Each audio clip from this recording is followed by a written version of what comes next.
girls form a strong childhood bond. They were, such close friends. Until backstabbing, lies, and betrayal lead to fatal consequences. She doesn't scream police. She doesn't yell for help for her best friend. 911, what's the problem? There's blood everywhere. Please help me. Keep your friends close and your enemies closer.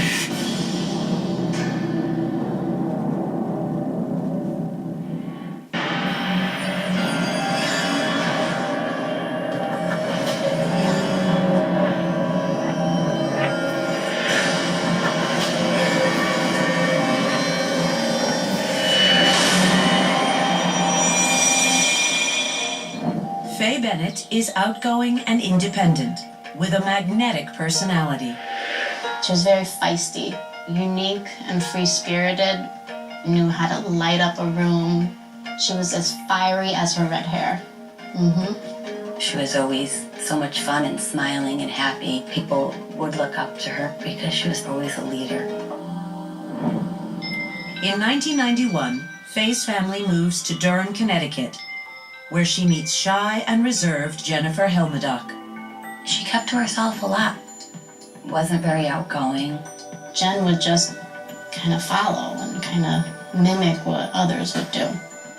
She didn't have a strong sense of who she was. From the start, insecure Jennifer is drawn to Faye, the friendly and self-assured new girl in town. Faye was like a magnet. If you didn't know her, you wanted to know her. Jennifer looked at her with little puppy dog eyes like, tell me what's cool, Faye, and I'm gonna do it. Faye was an example of something new and exciting that had came into, this quiet country setting. Jen, she just seemed, very excited, like, to be around my sister. She wanted to, do her hair like Faye and, dress like Faye and be like Faye.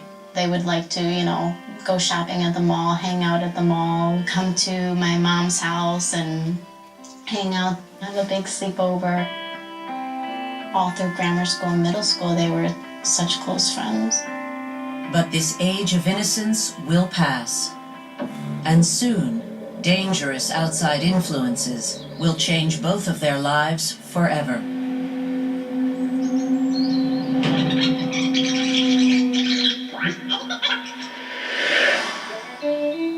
In high school, Faye and Jennifer's friendship seems stronger than ever. They both liked shopping and going to the mall.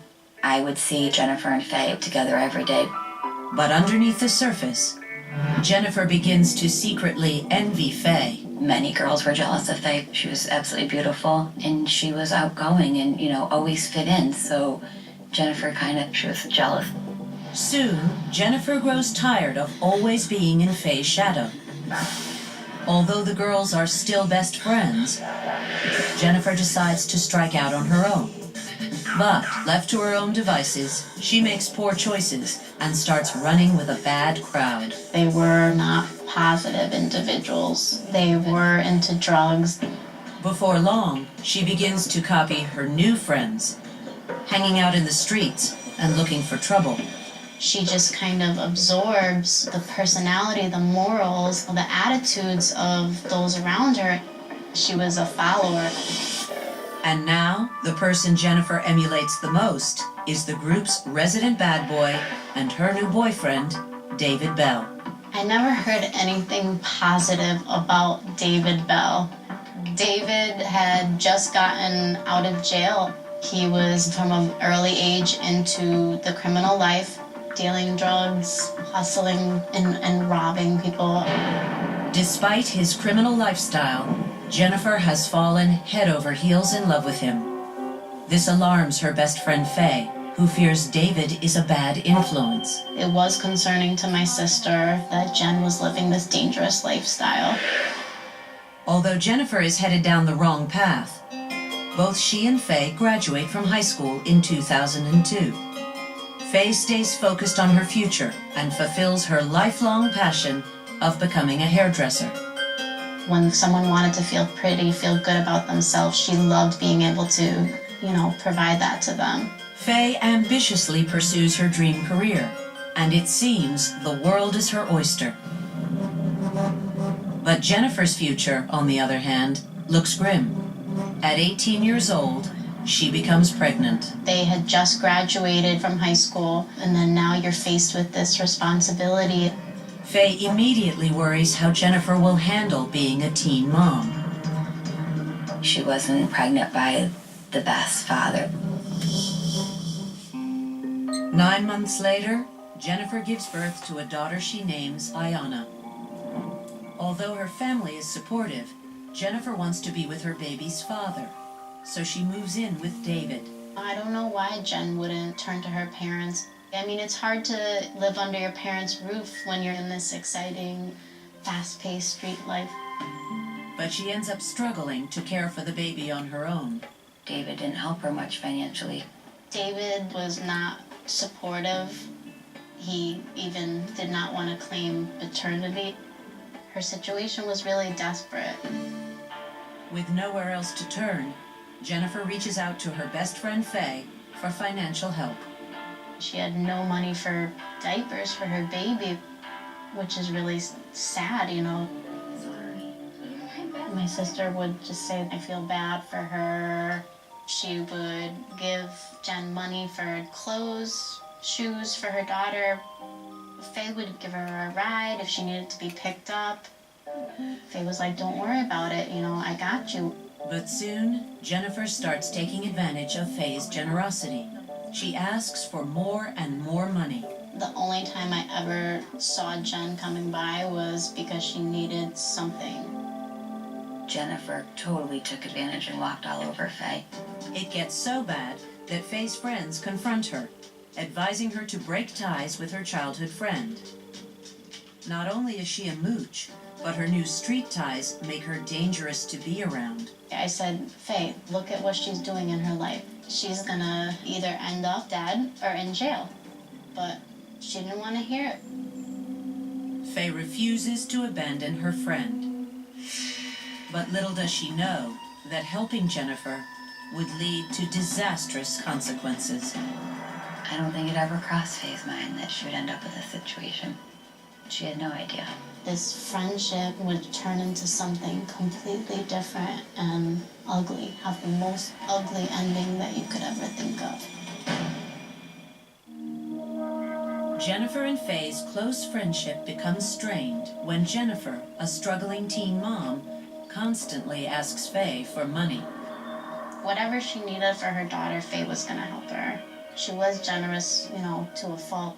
She didn't want Jen to have nobody.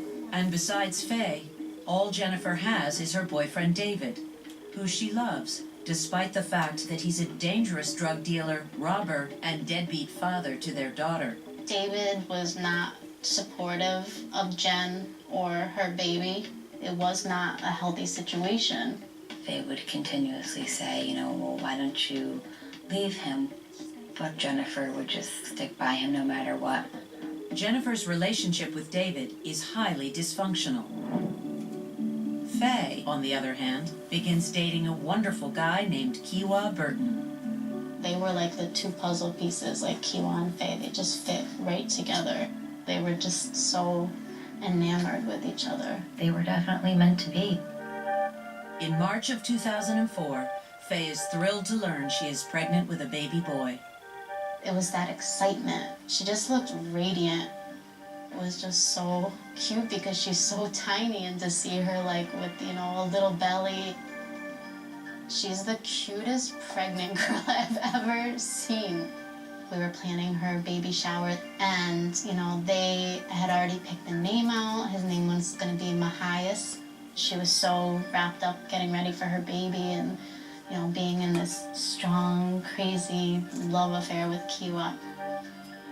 Faye moves in with Kiwa and enjoys the happiest time of her life, while Jennifer falls deeper under the dangerous influence of David. It was a real contrast of two friends that took totally different paths, one going the positive way and one going a negative way. And those two paths would soon clash violently. A few months later, David decides to plan a robbery. And surprisingly, Jennifer agrees to help him. Jen and David needed money, and they wanted easy money. Jennifer and David wait until they spot an unsuspecting couple in a deserted area. Then, David pounces. He bashes them over the head with a hammer and takes their jewelry. It was vicious. I mean, to be attacked with a hammer, it's crazy. Some jewelry was taken, and Jen brought it to the pawn store to get money for it. They get roughly $2,000 for the stolen jewelry. But now Jennifer and David are scared police are looking for them and decide to go into hiding at their friend Sarah Torini's house. Jen and David were very concerned about getting caught, getting arrested. Can't stay here, Jen. Jennifer and David agree they need to leave town fast. But there's just one problem. They've already spent all the cash. They had to find some way of getting a car and getting money to get out of town. David and Jennifer quickly hatch a scheme to rob again. They thought they were Bonnie and Clyde. But they decide that holding up another stranger is far too risky. Robbing a stranger, you don't know what's going to happen. You don't know if they're going to have a car, if they're going to have enough money, if they're going to fight back. So they were floating names around of targets. And in a shocking twist of betrayal, Jennifer suggests they rob her best friend, Faye. Jennifer's best friend, Faye Bennett, it was an easy hit. Faye. She was an easy target, never ever expecting what was going to happen. But little does Jennifer know that in robbing an unsuspecting Faye, not only would she deceive her closest friend, but her plan would go horribly wrong. That is pretty twisted. I never thought that she was capable of something like this. She thought Faye will forgive me because we're best buddies, but it didn't work out that way. Unbeknownst to Faye, her lifelong friend Jennifer and her boyfriend David have just committed a violent robbery. And now they're on the run from police. They were in trouble. They were looking for a vehicle and money to get out of town. And Jennifer has just come up with a twisted plan to score what they need. Rob her best friend Faye. Faye Bennett is a young, pregnant girl. How much of a fight is she going to put up? Just easy pickings. Easy pickings. How a person could decide to throw their friend into the lion's den, I don't understand it. On September 2nd, 2004, Jennifer calls Faye to lure her into the trap. Jen had asked if Faye would go shopping for Ayana, Jen's daughter. Faye agrees to go with her. But little does she know it's all part of a dangerous ploy, and her best friend is not to be trusted. She just had no idea that Jen was involved in robberies. Alright, see you then. Bye. Faye had no clue at all. Jennifer tells Faye to meet her at her friend Sarah's apartment. But when 6.5-month pregnant Faye walks through the door, Jen? she comes face to face with the ultimate nightmare. She came into the apartment and David was waiting. David just, came at her like a madman, demands money. Faye Bennett is robbed right away. Faye is taken completely by surprise. Her oldest childhood friend has just set her up to be robbed. She can't understand why Jennifer didn't just ask her for help. Faye would never turn her away, no matter what she needed the money for. Faye has no idea that her best friend Jennifer has actually become her worst enemy. She put David Bell before anything. That's what it comes down to. This was a totally planned out, non-emotional attack. Now, with Faye's car keys and $430 in cash, it seems as if David and Jennifer have what they came for. But events suddenly take a frightening turn. It wasn't a typical 1-2, take your money and run. At this point, he pulls out a knife. It seems robbery is not David's endgame. It's just unbelievable that Faye could just be lured into this world of violence. Why, Jennifer? Why would you do this? It was like a movie, a nightmare. It was unreal. In a horrible act of betrayal, Jennifer has just set up her best friend Faye to be robbed by her boyfriend David. And David has just viciously attacked her. Faye is essentially assaulted right away, robbed right away. She is a 5-foot little girl, and this 6-foot-tall monster is just attacking her. But David has more than robbery in mind. In fact, he has no intention of letting Faye go. He pulls out a knife and stabs Faye in the throat. Although gravely wounded, Faye calls out to her friend. She screams for help, actually says, "Jennifer, help me." Jennifer has a choice to make. Stand by her boyfriend as the violence escalates, or save her best friend. Shockingly, without a moment's hesitation, she chooses her boyfriend and runs out of the apartment and into Faye's car. She doesn't flee. She doesn't scream police. She doesn't yell for help or anything for her best friend, supposedly her best friend. She sits in the car, waiting for David to come out. David proceeds to stab her numerous times. She was just fighting and struggling. Despite multiple stab wounds, Faye is still alive and frantically begs for mercy for her unborn son. To David, I'm pregnant, my baby. You're gonna kill my baby. David Bell could have cared less. He put a pillow over her face. She didn't want to die. Sucker And bastard. she put up the best fight she could. It was to naught. David smothers Faye until she and her unborn baby die. Faye was just 20 years old. He folded up her body and put her into a garbage bag that had cat litter in it. And Jen was outside beeping the horn for him. She didn't care about my sister. Jennifer has stood idly by as David murdered her best friend in cold blood. But now, Jennifer's main concern is not getting caught.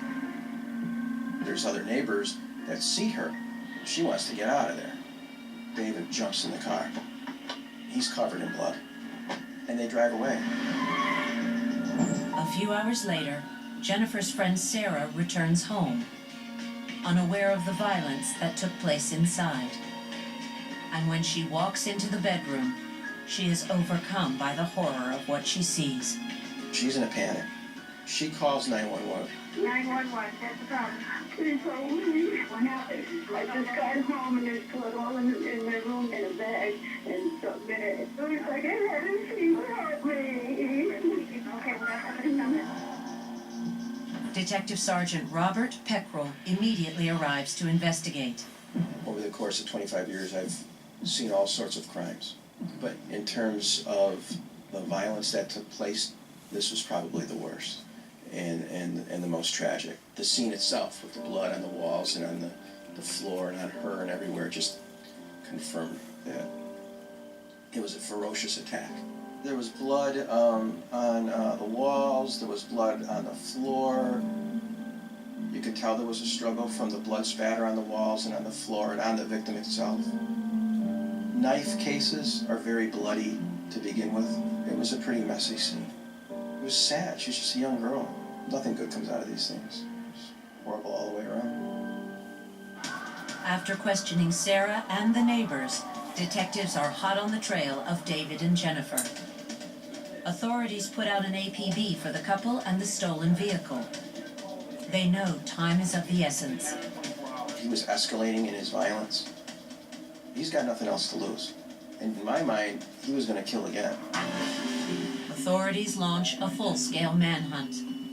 And after tracing phone calls to David's relatives, police finally catch a break. They apprehend Jennifer and David 80 miles away in New York City. They went to the Bronx and were hiding out there, and that's where the police tracked them down. Jennifer and David are arrested and taken into custody. Detective Peckrell interrogates them separately. First, he speaks with David, who tells a shocking tale. It was the single most disturbing interview I've ever had in my career. He went into great detail, was almost nonchalant and almost proud. He said that his intention was to kill her and rob her. He didn't want witnesses. He wasn't going to leave there with her alive. There was no remorse. There was no empathy. Then, Detective Peckrell questions Jennifer. With her lawyer present, Jennifer claims she had no idea the robbery would end in Faye's murder. Jennifer never admitted that she knew that he was going to kill her. Whether she knew it or not, we'll never know. And in May of 2006, David is found guilty of first-degree murder, robbery, and assault of a pregnant woman. He is sentenced to 85 years in prison. Jennifer is convicted of robbery and felony murder. She is sentenced to 35 years. Jennifer is currently appealing her conviction.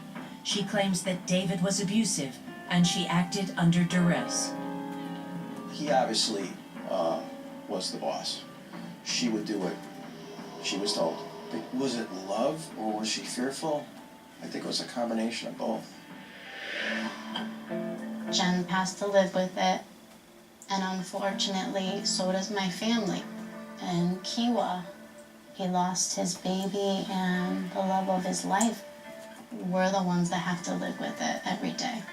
Faye was such an amazing, one-of-a-kind person. We still mourn her loss. It doesn't get any easier. We just try to, keep Faye's memory alive and positive and remember all the good she did for all of us. Just something you would never think to do to anyone you care about or love or a friend. Knowing, Jennifer growing up, I just couldn't understand. She was there for you. Why would you do this? To, hear her say that, that my sister was her best friend. Why would she hurt her best friend? You let it happen. You tell me why.